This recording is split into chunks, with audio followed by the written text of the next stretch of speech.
Rain had been coming sideways up the Columbia River for 3 hours by the time Corporal James Hadley pulled his truck to a stop at the intersection of 4th and Grant in Spokane, Washington, at 20 minutes past 9 on a Thursday night. In the passenger seat, Bravo lifted his head from the seat cushion.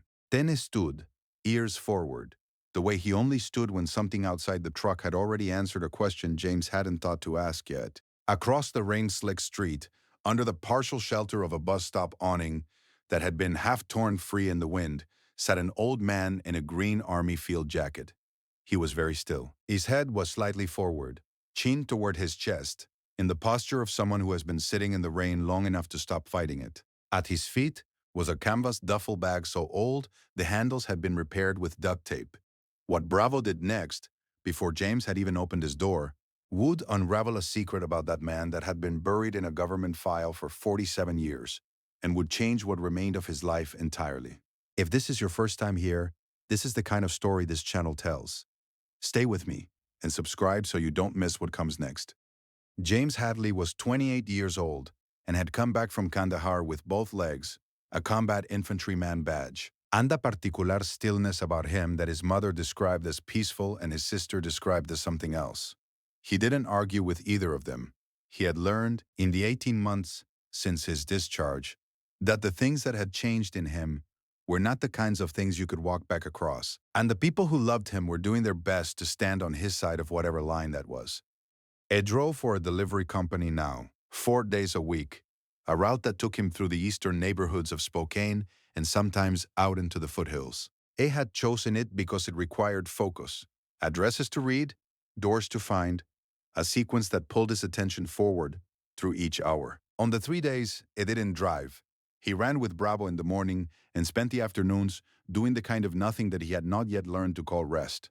He had not talked to anyone about Kandahar, not in the way talking is supposed to work.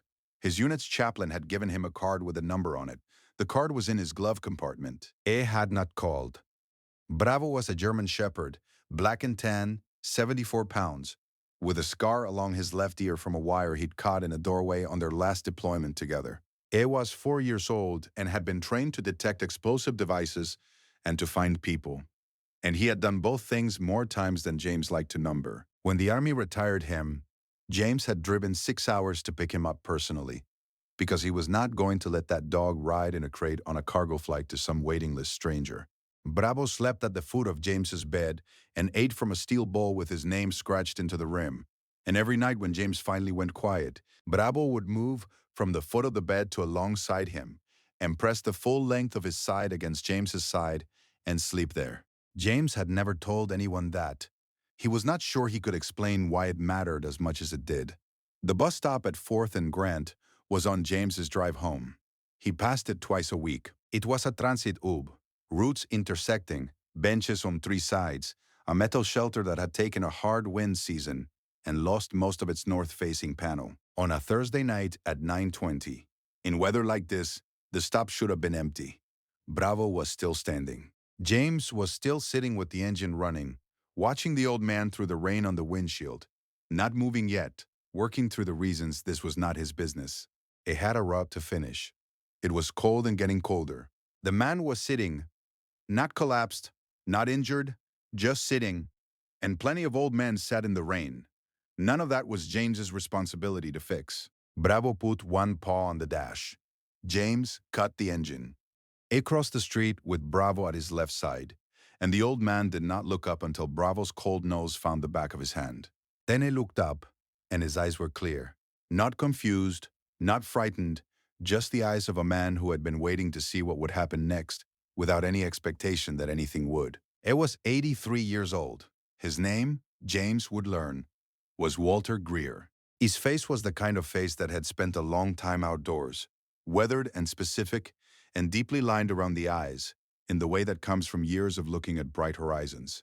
He was wearing the field jacket over a flannel shirt and trousers that had once been part of a suit.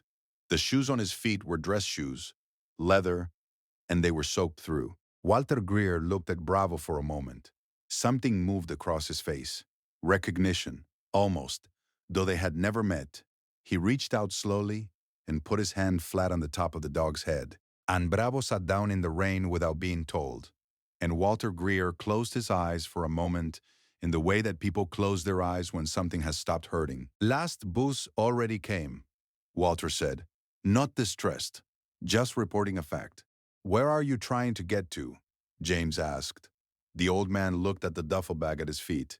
I'm not entirely certain anymore. James had reasons not to push further. He thought of 3 of them in sequence, standing there in the rain.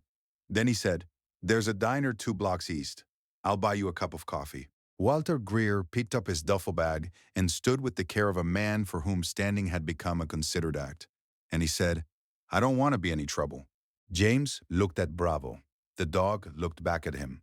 Neither of them moved toward the truck. You're not any trouble, James said. The diner was called Patty's, and it had been on that corner since 1971, which was the kind of fact the owner, a woman named Carol, would tell you within 4 minutes of sitting down because she had said it every day for 30 years, and it still made her proud. Carol raised an eyebrow at the dog when they came through the door, and James said, Service animal. And Carol said, I can see that, and brought a bowl of water without being asked. Walter Greer sat across from James in a booth with red vinyl seating and ordered black coffee and a piece of pie he didn't touch. Ed wrapped both hands around the mug and looked at the table for a moment. And James waited because he had learned in Kandahar that some conversations cannot be entered through the front door. Walter had lived in Spokane for 12 years, he said. He had a room at a boarding house on Maple. He had been on his way back from a visit. Aside the word visit the way a person says a word they have chosen carefully. And the bus he had taken out had not corresponded to the schedule the return route ran on. And he had been at that stop for 2.5 hours. The room at Maple, James said, Is that where you usually live? A pause. For now, Walter said. Something shifted in the way he said it. James noted it and did not push. Do you know someone like Walter? Someone who answers every question just enough so you won't ask another one?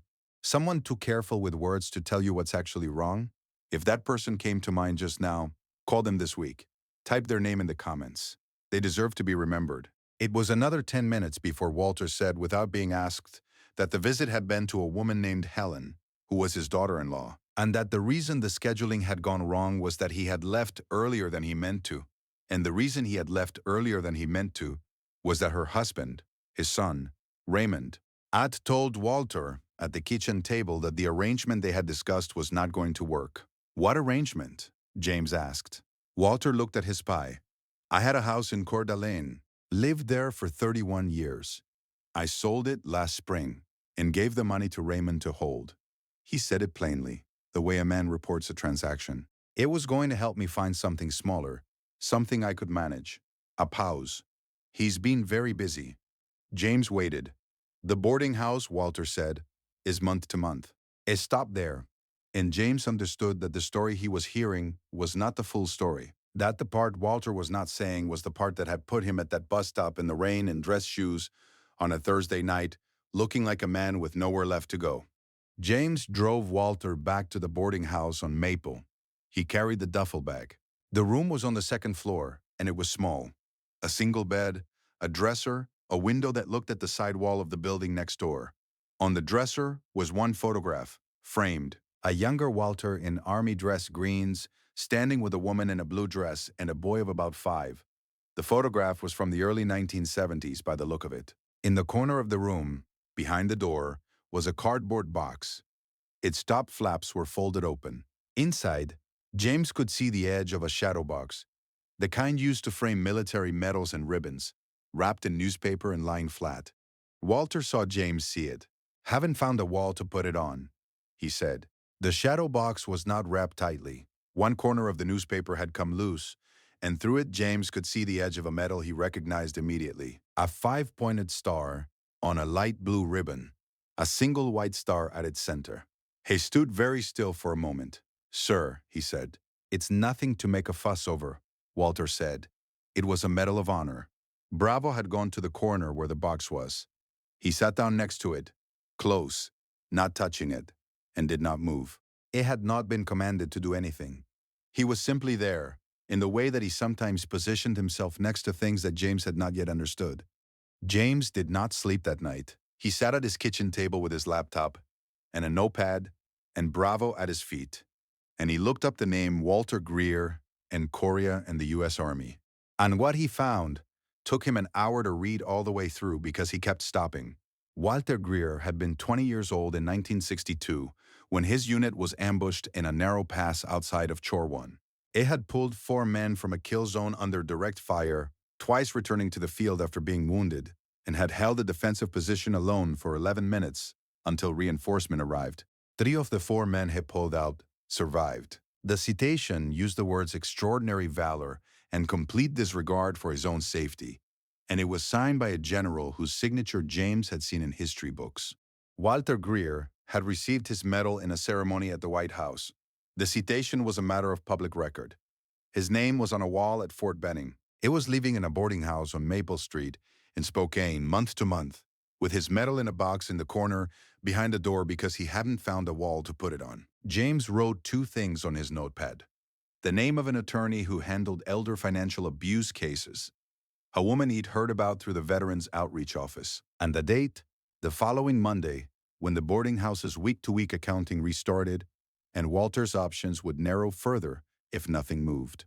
4 days, 2 days after James found Walter at the bus stop, a man James had not seen before was sitting in a car outside the boarding house when James arrived in the morning. Engine running, not getting out. James noted the plate.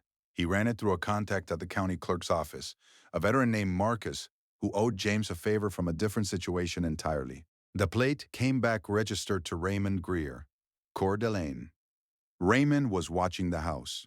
James called Danny Okafor, a former staff sergeant he deployed with, who now did private security consulting in Spokane, and who, when James explained the situation, said only, "When do you need me?" It called the attorney, whose name was Patricia Vance, and she listened for 8 minutes without interrupting, and then said, "The sale of the house and the transfer of proceeds to a family member without a formal trust or legal arrangement, combined with no evidence of any alternative housing being secured. That's a textbook elder financial exploitation pattern. I can file an emergency petition, but I need documentation." James had been photographing things for 2 days. The room, the box in the corner, the prescription bottle he'd found in Walter's coat pocket, a heart medication nearly empty, with no refills listed. He sent Patricia Vance 22 photographs. She filed a petition on the 3rd day. Raymond Greer arrived at the boarding house on Friday morning. James had known he would, because Patricia had served the notification and Raymond had received it. And men who believe they are still in control of a situation will always come to reassert that control in person. Raymond was 54 years old and wore a jacket that cost more than Walter's monthly rent. And they came through the front door of the boarding house with the posture of a man who had never once been told no in a room he decided to walk into. It found his father in the small common room on the 1st floor. He found Walter seated in the room's one good armchair with a cup of tea, and James Hadley standing to the right of the chair, Anne Bravo sitting at Walter's left, and Patricia Vance at the table with a folder open in front of her, and Danny Okafor near the window with his arms loose at his sides. The boarding house manager, a woman named Greta, who had lived in that building for 22 years and had no patience for men in expensive jackets, stood in the doorway to the kitchen. Raymond looked at his father. He looked at the room. He said, "Dad, these people are interfering in a private family matter." Bravo's growl began low, not loud, not explosive, the sound of a decision that had been made before Raymond had finished his sentence. It moved without command from Walter's side to the space directly between Walter's chair and where Raymond stood, and he planted himself there. His ears were back. His head was level. His eyes did not leave Raymond. Raymond stopped. "Sit down, Raymond," Walter said. "Dad, sit down." There was a quality in the old man's voice that had not been there before, something that had been present 60 years ago in a pass outside Chorwan, and had gone quiet for decades, and had now, in this room, with this dog between him and his son, come back. Raymond sat. Patricia Vance began to speak. She described the petition. She described the transfer of the Coeur d'Alene property proceeds. She described the absence of any formal arrangement, any trust, any written agreement protecting Walter's interests. She described the boarding house, the month-to-month tenancy, the medication running out, She described each thing in the flat, patient voice of someone who has sat in many rooms with many men who believed that what they had done was not what they had done. Raymond said twice that his father had agreed to everything, that Walter had wanted this, that it had all been very clear. Walter looked at the table. Then, quietly, in a voice that cost him something to use, he said, "You told me I couldn't manage anymore." Raymond said nothing. "You said it at Christmas. You said it at Easter." Walter's hands were around his tea mug, still. "Every time I asked about the money, you said I couldn't manage it." He looked up at his son. "And I believed you." The room was very quiet. Greta in the kitchen doorway had her arms crossed and her eyes on Raymond with an expression that required no translation. Danny Okafor had not moved, but the quality of his stillness had changed. Bravo had not moved. His gaze had not left Raymond. When Raymond shifted in his chair, just repositioned slightly, Bravo's weight shifted forward by exactly as much, and Raymond went still again. James spoke for the first time since Raymond had walked in. His voice was the same volume it would have been across a table, or across a fence, or across a cleared room in Kandahar, even, low. The voice of someone who has learned that the quietest voice in a room is often the one that carries farthest. "We have the transfer records," he said.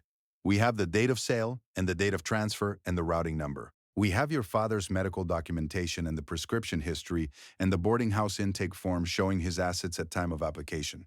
Patricia has filed an emergency petition for the return of the transferred funds into a court-supervised trust."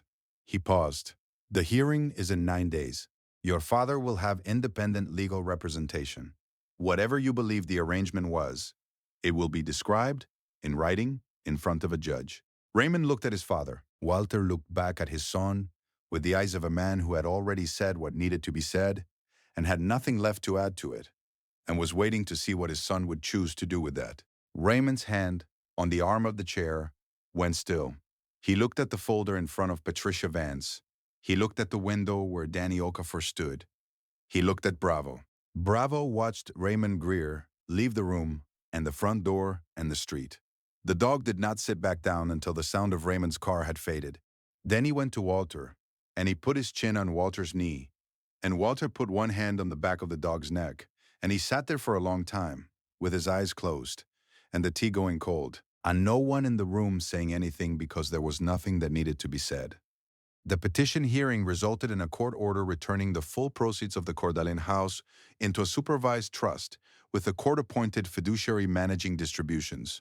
The trust provided for Walter to lease a one-bedroom apartment in a building on the north side of Spokane, a building that allowed dogs, which was a detail James had mentioned to Patricia early in the process, and which she had included in her requirements list, without commenting on it.